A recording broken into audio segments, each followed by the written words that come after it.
Bonjour, dans cette vidéo, la correction de l'exercice 2. Alors, partie A.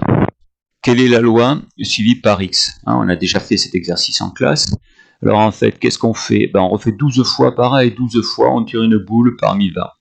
Et si elle est bleue, c'est le succès. Si elle n'est pas bleue, c'est l'échec. Il y a 5 boules bleues sur 20. 5 sur 20, c'est la probabilité. Donc, la loi, c'est la loi binomiale. On la reconnaît parce qu'on compte le nombre de fois, le nombre de boules bleues tirées, considérant que bleu, c'est quand on a le succès. Justifier, vous avez une phrase qui est toute faite, enfin deux phrases qui sont toutes faites qu'il faut être capable de refaire. On refait, alors on indique 12, alors c'est pas 20 fois, c'est 12 fois la même épreuve Bernoulli, de paramètres 5 sur 20, c'est là qu'intervient le 20. Il y a 5 boules bleues sur 20, égale 0,25 de manière indépendante. X qui compte le nombre de succès suit donc la loi binomiale. BNP, donc B, N c'est 12, et P, la probabilité du succès, c'est 0,25. On vous demande la formule pour calculer X égale 12. Ça veut dire sur 12 boules, sur 12 fois, obtenir 12 bleus. Une bleue à chaque coup. Alors, 12 c'est le coefficient binomial, 0,25 c'est la probabilité de succès qu'on aura 12 fois, et 0,75 l'échec qu'on aura 0 fois. On a obtenu 0,75 en faisant 1 moins 0,25. La formule générale, c'est ça. NK, c'est le nombre de chemins sur l'arbre où il y aura K fois le S. Et s'il y a K fois le S, il y a N moins K fois S bar. Ça, c'est la probabilité de S bar, l'échec, ça c'est la probabilité de S. Et l'arbre, donc, il a N, je ne sais pas comment dire, N étages. Il a N parties, qui correspond à N fois la répétition. Ici, c'est 12. Donc ça vaut 1, ça vaut 1, 0,25 puissance 12, ce serait très très petit. Alors, il faut construire le triangle de Pascal. Alors, le triangle de Pascal, moi je l'ai fait par un programme Piso. C'est pour ça que c'est pas très très bien aligné, parce que j'ai utilisé des listes. Vous voyez, bon, jusque là c'est bien aligné, là un peu, après ça se décale. En fait, il faut essayer de le faire bien droit, en suivant par exemple les carreaux pour que ce soit bien aligné. Je rappelle à tous le principe. Par exemple, on prend cette ligne. Pour obtenir celle-là, on met un 1 au début. 1 plus 5, 6. 5 plus 10, 15. 10 plus 10, 20. 10 plus 5, 15. 5 plus 1, 6, et on termine toujours par 1. Et puis on recommence comme ça. Alors, on vous demandait 12,7, la 12e ligne, le 7, attention, c'est pas le 7e, parce que ça commence à 0. Ici, ça commence à 1. On tire au moins une fois, mais on peut obtenir 0 boule, de 0 jusqu'à 12. Donc là, je regarde le 7e, et on obtient 792.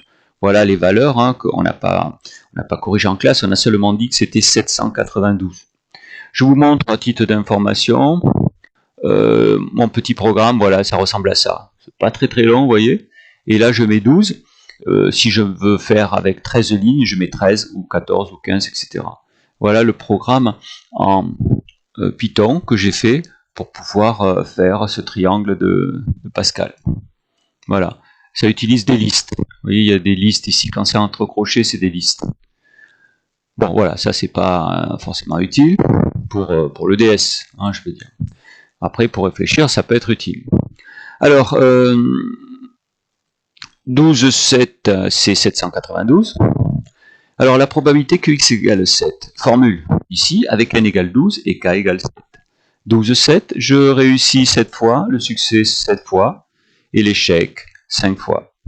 Là, vous devez avoir la somme, ça fait toujours 12. Et on trouve environ 0,01. Il fallait arrondir à 2 chiffres après la virgule, c'est ce que j'ai fait ici.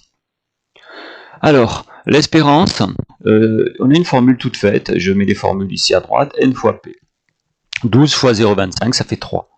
Interpréter, on peut dire qu'en moyenne, on obtiendra sur les 12 fois que l'on va tirer, on peut espérer obtenir en moyenne 3 boules bleues. Voilà. Alors, on passe à la partie B. Alors, la partie B, donner les paramètres. Alors, comme on l'a fait une fois, je ne vous redemande pas d'écrire la phrase ici. En fait, c'est pareil, mais au lieu de 12 fois, on fait 30 fois. Donc le paramètre c'est 30, 0,25. Alors, comment on fait pour rentrer sur la calculatrice? Vous avez une feuille normalement qui est toute faite ici, hein, une table de valeurs. Je la remettrai sur Pronote hein, pour que tout le monde l'ait. Calculatrice Casio, calculatrice Texas et Numor. Vous avez normalement la possibilité de rentrer là par exemple les probabilités que P de X soit égal à K et là inférieur ou égal à K. Donc tout est expliqué, hein. Il suffit de s'entraîner, de le faire avant et vous pouvez conserver sur votre calculatrice les deux lignes, les lignes donc par exemple ici, hein, donc sur Casio, vous conservez les deux lignes et il suffira de changer le N et le P et vous aurez automatiquement les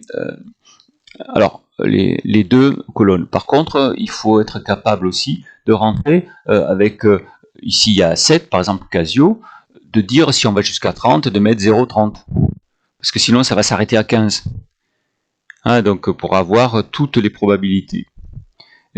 C'est pareil, hein, tout est expliqué ici pour Texas, définition de table, vous voyez, ou alors pour Numor, régler l'intervalle ici. Donc cette fiche, voilà, vous avez juste une petite partie pour vous qui est intéressante. Alors, je vous montre moi, alors là, on avait un peu, j'avais un peu raté le truc, donc je me suis repris et j'ai mis cette fois les bonnes valeurs. Donc ça ressemble à ça, vous voyez, de 0 à 6, vous devez vérifier que vous avez pareil. Voilà. Et donc là, le premier, ça c'est P de X égale 0, et ça c'est P de X inférieur ou égal à 0. Mais au début, c'est pareil, parce qu'il n'y a que la valeur 0. Après, cette colonne-là va devenir plus grande, parce que par exemple ici, c'est la probabilité d'inférieur ou égal à 6, c'est-à-dire 0, 1, 2, 3, 4, 5, 6, tandis que là, c'est seulement 6. Donc, si vous avez inversé les colonnes, c'est pas grave, il suffit de se retrouver et de savoir où se trouve inférieur ou égal, où se trouve égal. Alors, qu'est-ce qu'il fallait faire? Il faut, grâce à ça, trouver x égale 10. Alors, x égale 10, égale, je reviens, égale 10, c'est pas là, parce que ça c'est inférieur ou égal à 10, égale 10, c'est ça. Donc je vais mettre 3 chiffres après les virgules. Attention, il y a un 8 après. Donc 0,091. Inférieur ou égal à 10, c'est ce nombre-là. Ici. Après, on me demande, alors je reviens, ici, donc c'est les deux nombres que je vous ai montrés. Après, on vous dit inférieur à 10. Alors vous pouvez me dire, ouais, mais sur la calculatrice, ça ne nous le donne pas. Mais ce que ça nous donne, c'est inférieur ou égal à 9. Je vais donc regarder ici, inférieur ou égal à 9, et ça me donnera strictement supérieur à 10. Donc c'est ce nombre-là, 0,803. Vous voyez, 0,803. Alors, qu'est-ce qu'on a ensuite? On veut ça, supérieur à 12. Alors c'est 1 moins la probabilité que ce soit le contraire. Le contraire supérieur, c'est inférieur ou égal à 12. Inférieur ou égal à 12, je vais le voir avec le tableau. Je calcule ça, ça fait 0,022. Alors, le plus grand intervalle, parce que bon, on fait le plus grand intervalle pour qu'on ait ça, de la forme 0m. Alors, si je regarde, 0,05, bah, je peux aller jusqu'à 3. Après, si je vais inférieur ou égal à 4, ça c'est plus grand que 0,05. Donc l'intervalle, c'est de 0 à 3. Alors après, je veux dans l'autre sens, partant de 20, partant de 30. D'ailleurs, je crois que je me suis trompé, j'ai mis 20 en faisant rapidement. Donc ici, ben, je vais regarder. Ici, là par exemple, de 13 à 30, 0,99. Alors moi je vais revenir pour expliquer un petit peu mieux, je reviens au début, là. Parce que sinon je ne vais pas m'en sortir pour vous expliquer. Voilà. Donc ici, je veux que là, ce soit inférieur à 0,05. C'est 30 ici, hein, j'ai mis 20, mais c'est 30. Voilà, c'est 30. Hein. 30, 30, 30 ici, 30 là. Voilà, puisqu'on va jusqu'à 30. Donc en fait, je veux que ce soit inférieur à 0,05 ici. Donc, avant, ça doit être supérieur à 0,95. Si c'est inférieur ou égal à 0,95, il n'y aura pas inférieur à 0,05 ici. La somme des deux, ça fait 1. Donc, je vais aller voir à partir de quand c'est supérieur à 0,95. Et quand sera supérieur, je prendrai le complément, ce qui reste. Alors, je regarde ici. Alors, c'est où? Là, c'est pas bon. Là, c'est bon.